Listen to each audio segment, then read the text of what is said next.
Welcome to the Whitespring Bunker. These halls were built to safeguard some of the most prestigious members of the United States government.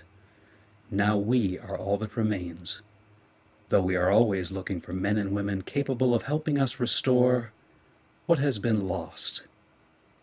In return, we offer this, our refuge from the world above. Please, take your time and look around.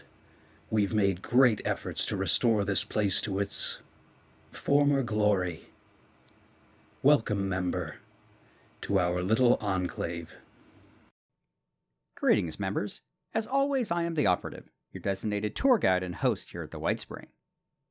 It's been almost a year since Vault 76 opened, and the residents found themselves in an Appalachia none of them recognized. The Scorched have loomed large over everything in the region, even as the Vaulters struggled to begin rebuilding. The new Enclave has risen at the Whitespring and spread its influence. But now, after Sunnytop, the Colonel realizes they are no longer alone, and the Scorched must be dealt with before these newcomers are exposed, infected, and carry the plague to the world.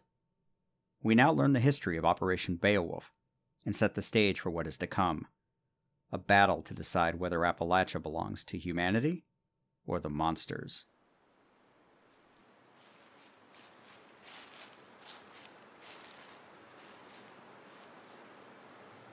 Report, Sergeant. What did you see? Scorched beast activity near Watoga. Looks like the bots are getting their attention. Got Scorched outside the asylum, maybe a dozen or so. Okay. Location matches what we found at Camp Venture. So this has gotta be Defiance. Hell of a thing, making a base out of a place like that. By the looks of it, a lot of good it did 'em. Well, I'll report to command. I want you to take the rest of the team and get a beat on those Scorched. We'll take them out and see if we can find a way inside. Yes, ma'am.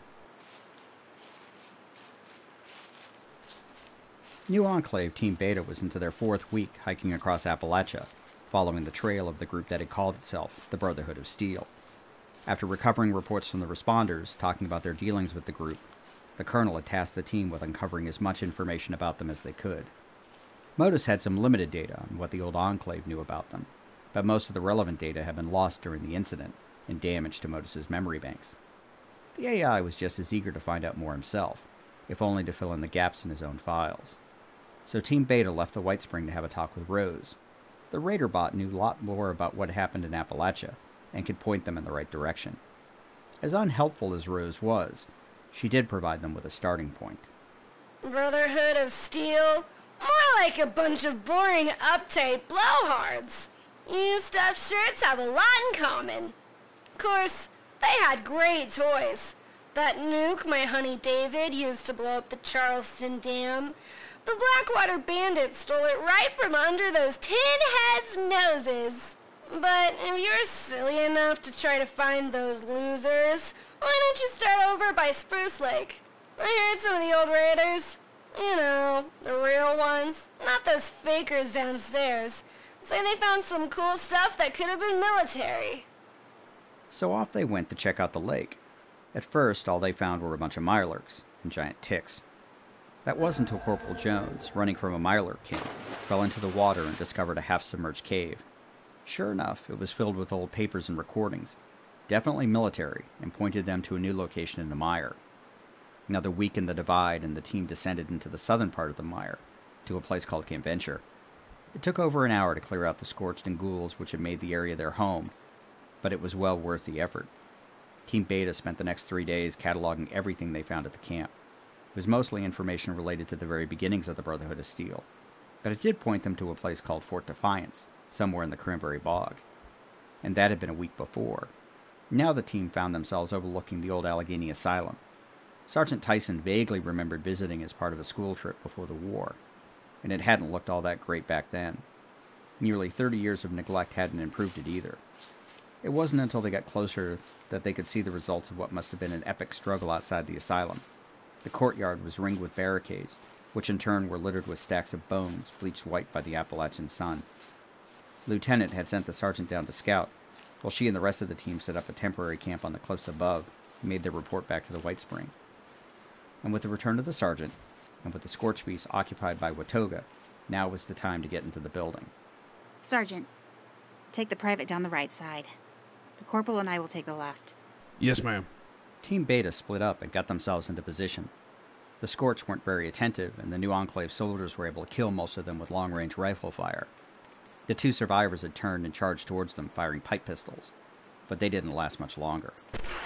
Anderson listened to see if they'd woken anything else up, but they could hear nothing but the wind blowing through the trees. All right. Secure the courtyard and find a way into the building. But keep an eye out for Scorched beasts. The team jogged past the piles of bones towards the inner barricades. Whoa. Are those suits of power armor? Sure enough, the men could see the remains of T-60 and T-51B suits of power armor amongst the littered corpses and bones. Lieutenant made a circuit of the courtyard and counted more than a dozen of the suits, along with other skeletons and what looked like to be modified army fatigues. Must have been one hell of a fight. It sure was. Take a look at that. Anderson turned to see several large skeletons, scorch beasts, laid out on the ground or draped over one of the barricades. One was even laying directly on top of the missile battery in the middle of the courtyard. Its launch tube still turned to the sky as the final silent sentinel. Walking through the graveyard of what must have been the final stand of the Brotherhood of Steel, the team found the broken bodies of 3 knights, what these folks called their power armor-wearing soldiers, who had fallen guarding the doors, while the doors themselves had been knocked inward. The lobby was also covered by the bones of the dead, and the team could easily track the course of the end of the Brotherhood by the piles of shell casings and the bodies of the creatures as they stormed the asylum. All right, team. This place is mighty big and we need to be thorough. We'll start on the first floor and work our way up. Anything that even looks interesting, you pick it up. Got it? The team all nodded and began working their way through the old asylum. By the sound of scurrying above, they could tell they weren't alone, so they were all on their guard. Lieutenant found a note and a holotape left on a bulletin board, written by someone called Scribe Grant. Clearing the asylum wasn't easy. At least half of the building was overrun with ghouls. Lucky for the team, it appeared that the Brotherhood hadn't used that part anyway, so after barricading the downstairs hallway as best they could, the team turned its attention to the other half. Scribe Grant hadn't been kidding when he wrote about the military-grade security on the elevator. However, the sergeant had been on active duty before the war, and was able to rig a bypass once he got into the 3rd floor. The whole area was a treasure trove of documents and terminals. They had collected as much as they could, while the lieutenant set about to review at least some of the materials. As she read through the reports, she had to admire these so-called Brotherhood soldiers. They certainly didn't lack guts, fighting against overwhelming number of Scorched year after year. She was just about ready to start on the terminal entries when the sergeant came into the room. LT, got an issue upstairs. Show me. The lieutenant put the files in her pack, and then followed the sergeant up to the 4th floor. So, we were able to bypass the security on the elevator and most of the terminals. But this laser grid, it's not part of the main system. Looks like you need a command ID to get in there. You looked around for one, right, Sergeant? Yes, ma'am, but it looks like it ain't here. Found the Exo's terminal, and it says the CO went off on some mission past Watoga and never came back. Wonderful. However, ma'am, Jones has a plan. Jones, what is this plan of yours? Well, if we can't get past the door, who says we have to use it? I can make plenty of doors. Corporal, you've definitely been spending way too much time around Captain Stein. Or worse, the Major. No explosives. We can't jeopardize the materials in there. Don't need to blow up anything. I scrounged up some of those plasma cutters from logistics. They'll cut right through the wall. No fuss, no muss. Aren't those the same ones that can explode? Well, yes, but it'll be fine. I'm sure. However, I'll be standing down the hall. Jones just shrugged his shoulders as the lieutenant and the rest of the team backed 20 feet down the hall. If the plasma cutter exploded, oh well, at least it would be memorable. Aligning himself based on what he could see through the laser grid, he put on his welding glasses and ignited the plasma flame. The bright blue flame quickly went transparent, and with a few quick slices, Jones carved a man-sized hole in the wall. The cutter sputtered out and popped, which was enough to startle him, and the instrument clattered on the floor. The lieutenant and her men jumped a little too, but when they heard Jones' nervous laugh, everyone relaxed. The team walked over and the sergeant pushed against the wall, with the cutout collapsing into the room. Anderson went first and found herself in what must have been Paladin Taggarty's personal quarters. All right. We take everything. Get the files and anything that looks to be of value. I'll check the terminal. As the men started gathering materials, the lieutenant sat down at the computer and turned it on. As she started skimming through the files, she became more and more concerned. Then she got to the final set of entries, and her face turned an ashen white. Sergeant, get me a holotape. We need to get everything we can off this terminal. And we have to get back to the Whitespring. As soon as we clear the room, we head out. Ma'am? Are you sure? The Colonel has to see this. It's worse than we thought. We have to head back immediately.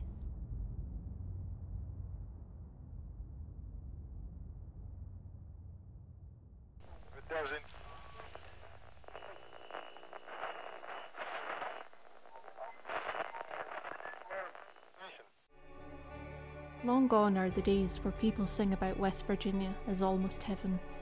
After nuclear war and disease, it's far from heaven now.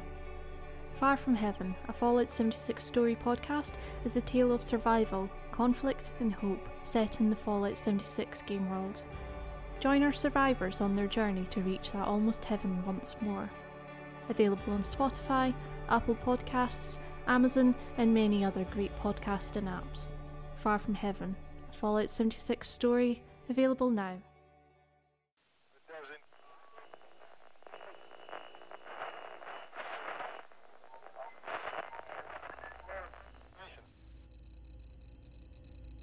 MODUS, is this everything Beta Team downloaded and recovered from the asylum? Yes, Colonel. We have summarized the electronic data on your terminal. We are still analyzing some of the more technical information. Thank you. I'll begin my review, and if anything else of note comes up during your analysis, please let me know. Most assuredly, Colonel.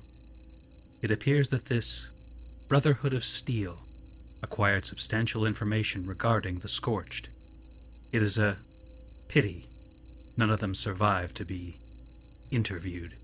Not only were they traitors, but failures. We're not going to make the same misguided mistakes. Have you started production of the prototype advanced power armor? Yes, Colonel. However, we have identified several deficiencies in the design and have recommendations for improvements. Understood. Perhaps we should have Sergeant Muller review the design as well. He is our most experienced power armor user, and I'd hate to waste resources building what we have if there are ways to make them better. We agree, Colonel. His expertise could prove invaluable. Complete the prototype, then have Muller take it for a test run. Once we have the changes to the design on paper, we can see about moving to full production, or at least what we can manage with what we have. Agreed? As always, Colonel, we appreciate your logic, and agree. The screen went blank, and Valeria could turn her attention back to the stack of documents on her desk and the files on her terminal. As her teams explored Appalachia, they had begun to uncover the tragic story of the region after the war. Each faction tried to survive on their own, none of them cooperating with the others, and when the Scorched came, they were all annihilated. The more they learned about the Scorched, the Plague, and the Scorch Beast, Valeria realized the full threat that they represented. Although they had recovered the Scorched inoculation from ARV Medical, and they themselves were protected from the disease, it didn't change the fact that there were still thousands, if not tens of thousands, of infected people and animals, not to mention the flying bat monsters which threatened everything Valeria was attempting to build. Team Beta had spent several weeks tracking down information on the group calling themselves the Brotherhood of Steel. At their core, they had been a former military unit called Taggarty's Thunder, a ranger battalion assigned to Appalachia for war games just before the bombs dropped.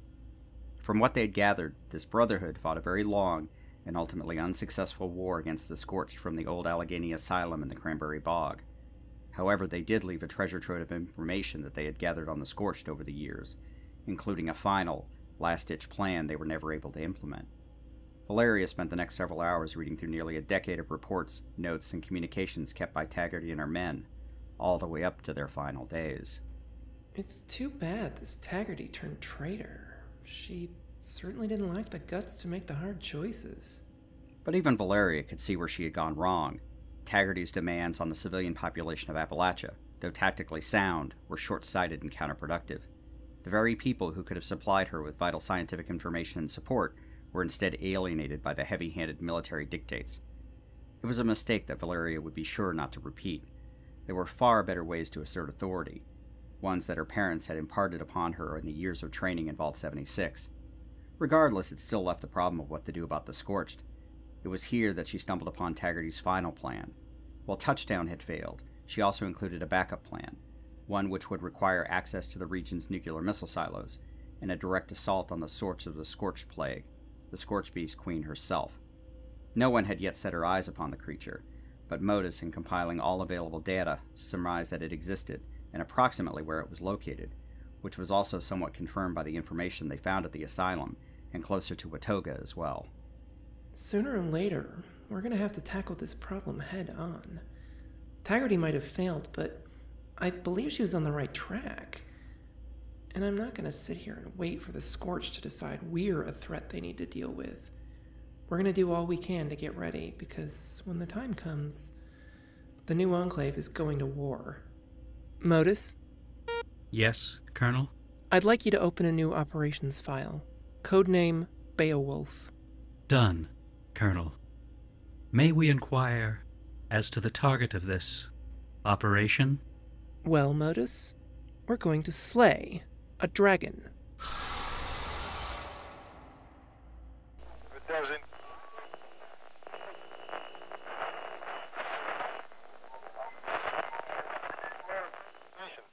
Hi, I'm Fire Rider, and I'm the host of The Pixel People, a podcast dedicated to taking a close look at our favorite characters from our favorite video games. From major characters who define the course of a game's storyline, to smaller characters who you might have never noticed. Every week, we go beyond the quest line to examine a particular character's story arc and choices, and discover the real-world parallels and life lessons hidden just below the surface. I hope you'll join us. You can find The Pixel People on Anchor, Spotify, Apple Podcasts, and everywhere else you listen to podcasts.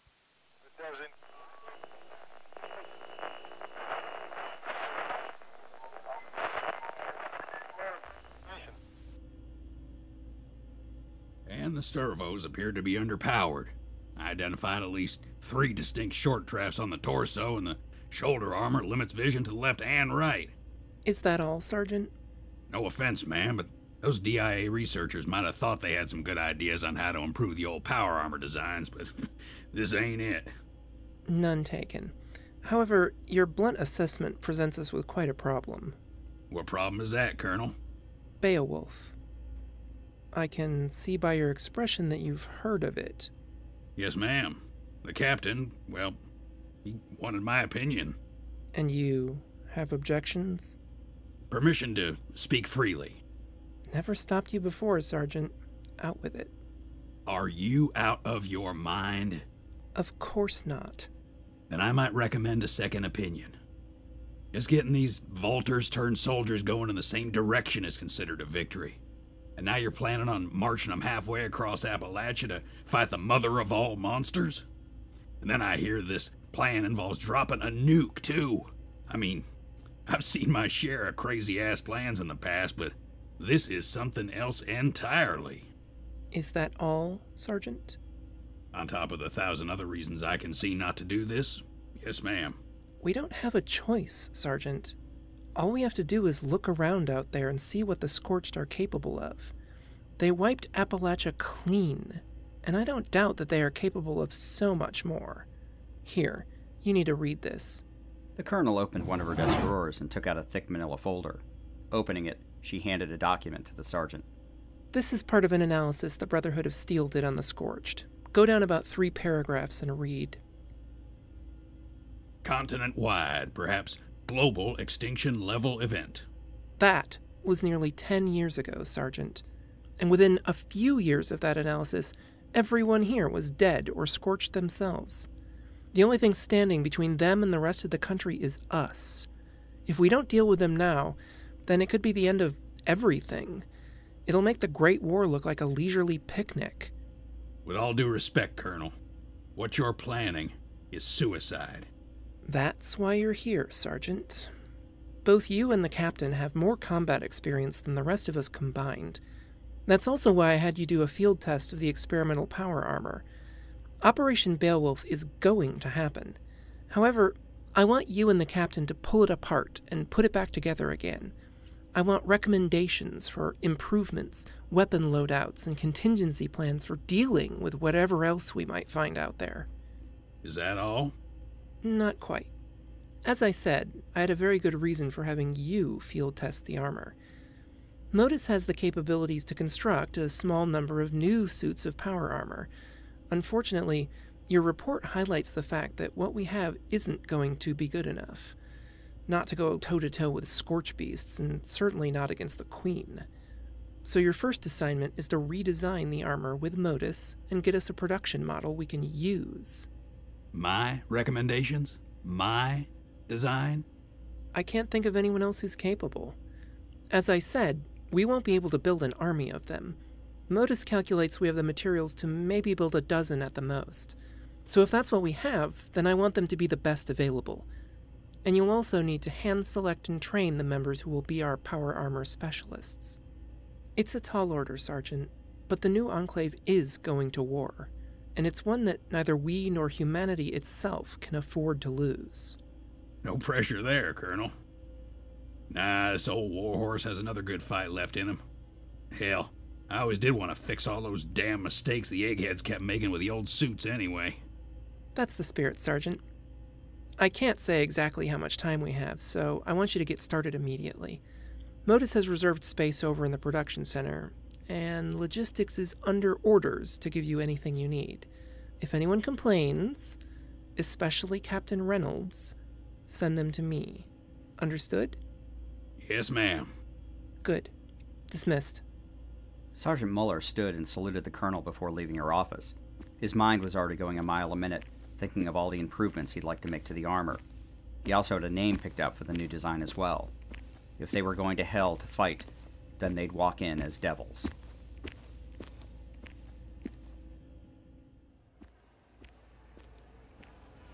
Colonel Valeria walked down the hall in the Whitespring bunker, a stack of personnel folders tucked underneath her arm.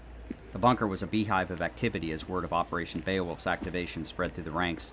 A formal briefing had been scheduled for the following day, but Captain Stein had already notified the assigned team leaders with a rough outline of the mission, and everyone raced to begin preparations. The colonel had one other assignment to fill, perhaps the most important of them all, and she needed the captain's opinion. Enter! The door slid open and the colonel stepped into the room. Colonel, I wasn't expecting you. I thought you'd be getting ready for the briefing. I've been ready for weeks now, Captain. Ever since Sunnytop. Well, this is it then. I still think it's a crazy plan, but between Mueller and I, plus what MODUS was able to pull together, it's probably not a suicide mission. Maybe. I appreciate the vote of confidence, Captain. All jokes aside, I do get it. Doesn't mean I have to like it, but at the end of the day, it's a job that has to get done. And you're right when you say that it's either them or us. They've done enough damage in this land to last future lifetimes. But I didn't see anything about Charlie. Seems that's the crux of the plan, right? That's exactly why I'm here, Captain. We're taking most of the teams with us to the bog, but without Charlie, the plan just doesn't work at all. Of the members left behind, we need to pick a small group who'd be smart enough, brave enough, and perhaps crazy enough to pull it off. The colonel took the folders out from under her arm and placed them on the desk before taking a seat. I asked MODUS to identify suitable candidates. These were the ones he came up with. The criteria was based on skills, experience, and expendability. Expendability? You know as well as I, Captain, that we can't be sure of what kind of resistance the team will run into down there. Getting in might not be difficult, as we have seen with those first errant launches months ago, but getting back out? Even MODUS can't calculate those odds. Fine, Colonel. I still don't have to like it. The ends justify the means. Always. Well then, let's take a look at our volunteers then, shall we? Stein picked up the folders and started to leaf through them. These guys. Really? MODUS picked them out, and they just so happen to have the right set of skills we need. Corporal MacDonald, also known as Mac, wasn't he in Mueller's power armor squad? He was. Seems to have rubbed the sergeant the wrong way. He passed, but MODUS feels we'd be better served having him on Charlie. Well, I heard he's got a thing for nurses. What was that, Captain? Oh, nothing. He's a good fighter, tough as nails. Also knows his way around a terminal according to the file. Next is Corporal Coleridge, Charmer. He's been familiarizing himself with the silo control systems. Obviously. Private Marshal, Doc, trained field medic and fire support. And Sergeant Dye, who's got one of the best combat records against bots in Appalachia. Solid choices. Seems to be the right mix of skill, along with a dose of crazy. So who's going to lead this merry little band? Operative Shadow. Shadow? The big fella? I mean, he's a great infiltrator and all, but really, you want to put him in charge? I know, Captain. He's, well, odd. However, he's got more experience getting in and out of secret facilities than anyone else here. He was the one who got us into the DIA black site at Sugar Grove and recovered the archive files, too. And this is classified information, but he's been inside a silo before, even before he showed up here. I'm sorry, Colonel. I think old age may be getting to me. Could you repeat that? Shadow has been in one of the silos? Shadow got himself into Alpha, after almost being eaten by a Yagwai, so he knows the general layout. I can't think of anyone better to get the team to where they need to go. Well, I guess I can't argue with that. Surprised you didn't pick Jones or Thomas. They've already been assigned to their teams. These 5 have the benefits of already being available and unassigned as well, and expendable, if it comes to that. Stein never saw anyone as expendable. There had been enough death to go around, and if there was any way that he could give those men better odds to get out alive, he'd move heaven and earth to do it. Without letting the Colonel know, of course. Then it's a solid team. What are you planning on calling this merry band? Team Omega. Colonel, we really need to work on your designations after all this. I don't think I've heard of anything more vanilla than President Chucklefuck's flavor designations for an ice cream party within the bunker. You can imagine how many dissatisfied faces there were. Just collect them, Captain. MODUS is going to upload their new orders to their terminals, and the full briefing for Team Omega will be at 1600 tomorrow afternoon. Make sure they aren't late. Yes, Colonel. One last thing. I was speaking with Dr. Harker. He mentioned that having a symbol and identity is going to be vital as we expand. I made a sketch and wanted to get your opinion. Here, let me take a look. Very interesting, Colonel. I like it, and I think the men will like it too. Good, because I've already ordered logistics to begin production.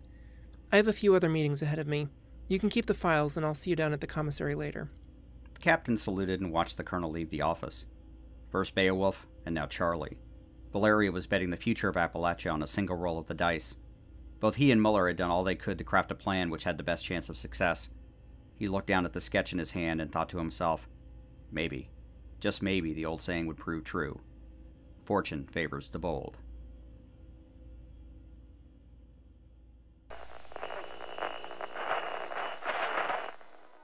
Once upon a time, 27 years after the bombs fell, there were 2 people, a vault dweller and a California girl. They met, and sparks flew. That's when things got interesting. Once Upon a Wasteland is their story. Follow Elizabeth Kirby and Odessa Valdez as they pursue their happily ever after in the post-apocalyptic Appalachian wasteland of Fallout 76. Available on Spotify, Apple Podcasts, Stitcher, and many other podcasting platforms. Once Upon a Wasteland, a Fallout 76 love story. Available now.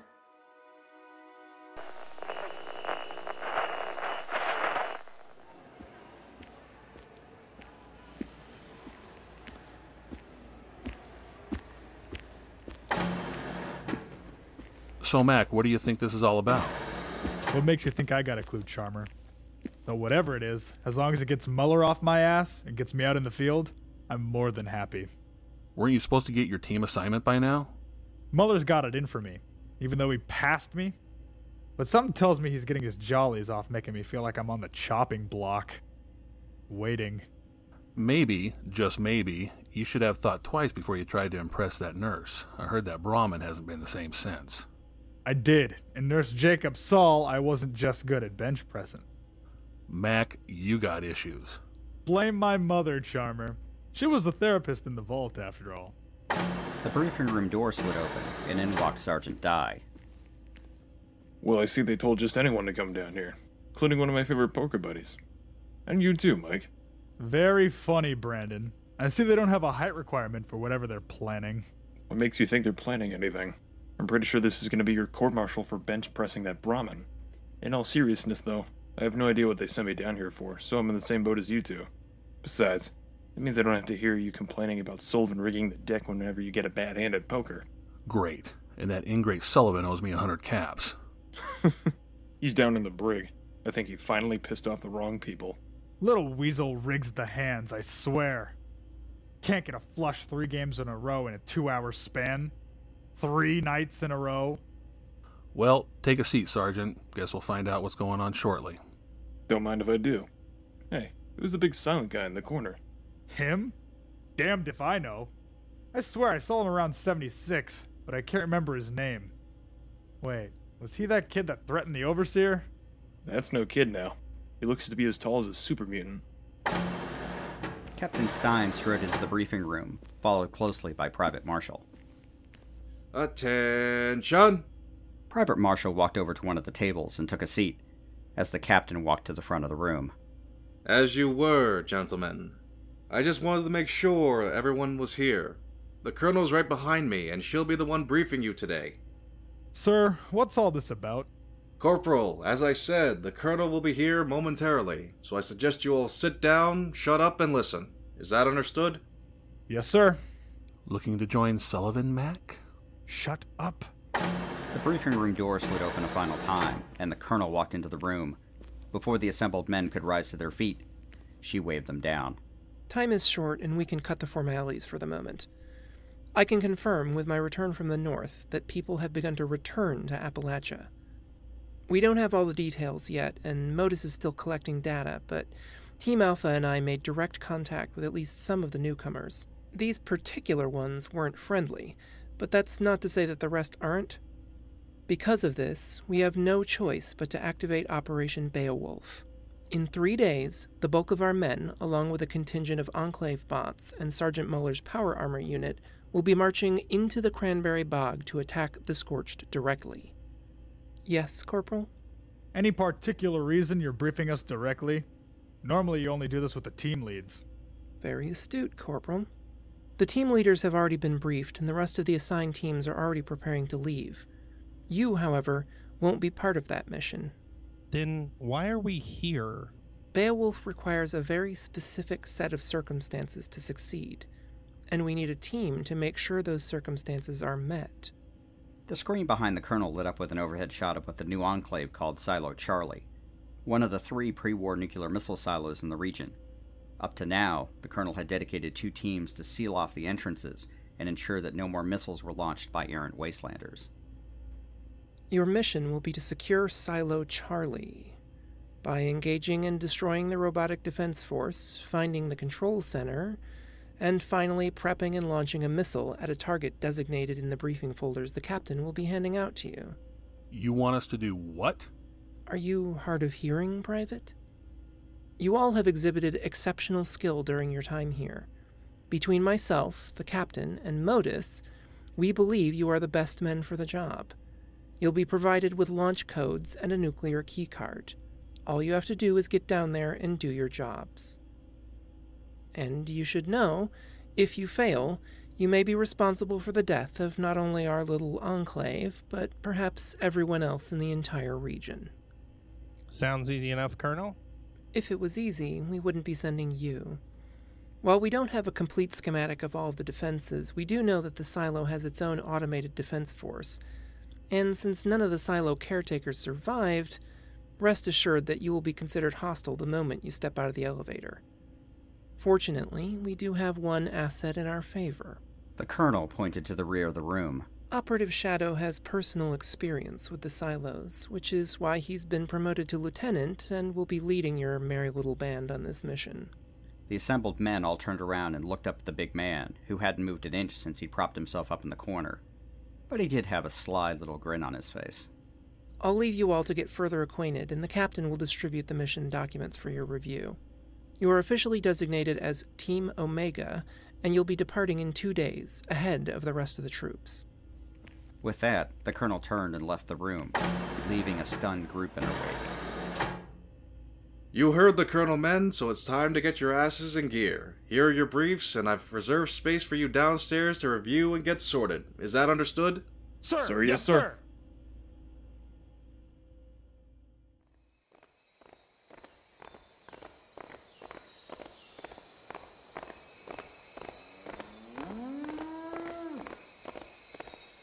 A light breeze blew across the Whitespring resort, but the rustling of the trees was soon overwhelmed by the sound of marching boots, bots, and power armor, followed by the braying of the Brahmin.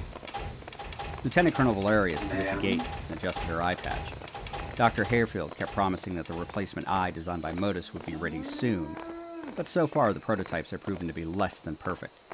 And to be honest, Valeria wasn't going to consent to putting just any old piece of tech in her head, so she'd put up with the inconvenience just a little longer. Captain Stein, clad in his gray camouflage scout armor, walked up beside the colonel. I guess we're committed now, aren't we? That we are, Captain. No turning back. Both the captain and colonel watched as 8 new Enclave teams, support personnel, Sergeant Muller's Power Armor Task Force, and a platoon of Enclave Assaultrons filed past and out the main gate of the Whitespring Resort before turning south. From behind, Valeria could hear a pair of approaching boots. Turning around, there was Major Lilith, followed by Corporal Cindy. After Sunnytop, the colonel had what would pass as a heart-to-heart conversation with the young woman. Well, it hadn't been easy. Cindy had finally reconciled her actions and committed herself to the new Enclave. After that, she'd finish her training and officially rejoin Team Alpha. One of her first assignments had been to keep Lilith from being late for their briefings and, of course, their departure. Sorry, Colonel, but Lilith insisted on picking up some food on the way out. Of course she did. This is going to be so much fun. Major Lilith was wearing her own suit of scout armor and carrying a large machete while using it as a skewer for a hunk of unidentifiable meat and taking large bites out of it. Lilith, please tell me you packed something to eat other than that. Of course, silly. But I'm sure I'll find plenty along the way. Both the colonel and Stein rolled their eyes. Eating, as Lilith called it, usually involved things they'd rather not think about. So, Colonel, what do you think of Mueller's new name for the power armor? Black Devil? I find it rather fitting, actually. The changes he made, along with the clandestine paint scheme, it's both intimidating and inspiring. I still prefer XO1. No matter how beat up it may look, it still serves its purpose at least. Captain's prerogative and all that. At least you let Mueller fix some of the more glaring problems.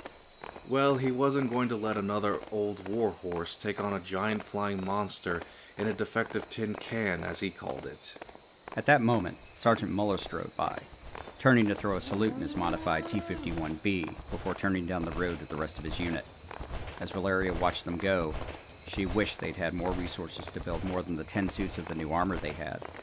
But if wishes were vertibirds, they would have had an armada of them. She had assigned the designation of Task Force Jaeger to the assembled force. Her men and machines represented the bulk of the firepower available to the new Enclave. The entire mission was a huge risk. If they failed, nothing would stand between the Scorched and the rest of the country. But she no longer had a choice. Stein could see the black cloud of creeping doubt on the colonel's face. He saw Valeria as more the daughter he never had than a commanding officer, so he did what he thought any father would do, and put his hand on her shoulder. Colonel, it's all going to work out. You've done everything you can, and you have all of us. We all know the score, and failure is not an option. Valeria took a deep breath and collected herself, looking back up at Stein. I never fail to plan or plan to fail, Captain. The men know what is required of them, and MODUS is keeping tabs on our target area. Colonel, Valeria, it's okay to be nervous. Trust me. Of course I'm nervous, but This is just the start of our journey. Let's talk when we're in the bog. Can we please get going? All this talking is just boring. That's the last of them anyway. It's time to go. Aye, aye, Val. Ugh, I cannot get rid of this eye patch soon enough. Stein gave a little chuckle. In a way, those two were still kids, and watching them rib each other was, well, endearing. In a, these are the two most dangerous people in Appalachia kind of way. Lilith took another big bite out of the hunk of meat and walked through the gate, while Stein walked over to his old suit of XO1 power armor and climbed on board. Cindy wiped her brow and tried to look less nervous, while Valeria did a check of her service rifle before slinging it over her shoulder and taking one last look back at the Whitespring. She could see a group of children watching them from a distance. One of them, a young boy, saw Valeria and gave her a salute. She smiled and gave him a salute back. It was a small reminder of what she was fighting for. As the colonel left to join the column marching south, the eyes of the Kovac followed them. However, there were other eyes watching as well. Along the ridge overlooking the Whitespring, under a camouflage tarp, a set of binoculars were trained on the road below. About 100 or so total. Count at least 24 Brahmin, and about 12 suits of power armor, all heading south. I need to know where she's going. Follow at a safe distance, and don't get caught. Understood? Yes, Overseer. Over and out. The new Enclave is going to war. Almost a year to the day when Vault 76 opened, its children have set off to defeat the Scorched once and for all. As the Colonel marches off to meet her destiny, other forces are beginning to rise in Appalachia.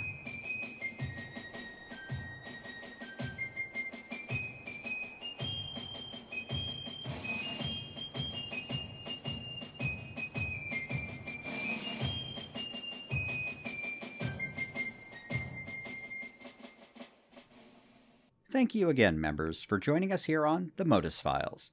If you've enjoyed this content, please subscribe, and better yet, please leave a review to help others find our little enclave. You can also follow us on Twitter, @ModusFiles, for more information about our podcast, Fallout 76 content, and random musings on the Enclave. I'd also like to thank our cast, Pandora Beatrix as Lieutenant Colonel Valeria, Scald as Major Lilith, XO1 King as Captain Stein, Maria Cheshire as Corporal Cindy, Mandy Marie B. as Lieutenant Anderson, Keith McLean as Sergeant Tyson, Austin Rogers as Corporal Jones and Sergeant Dye, Wasteland Man as Charmer, Cool Mentions at twitch.tv/Cool Mentions as Mac, Aaron Foster as Marshall, Ryan Negrin as Day, Mary Catalo Perez Saunders Meeks_12 as the Overseer, and Brad Williams as the voice of Modus and Sergeant Muller. We'd like to thank the Mr. Jones Show for providing our podcast cover art. You can find him on Twitter @Blankenmedia. And a shout out to the Apocalyptic Aristocracy Discord, home to a great group of fellow creators, the Robots Radio podcast community and the rest of the Robots Radio Rocket Club, and Jeremiah Johnson, our favorite character artist, who provided the wonderful character artwork you can find on our website. Stay tuned for our next episode, our Season 1 finale, Battle of the Bog. Lastly, thank you to all of our subscribers and supporters. God bless the Enclave, and God bless America.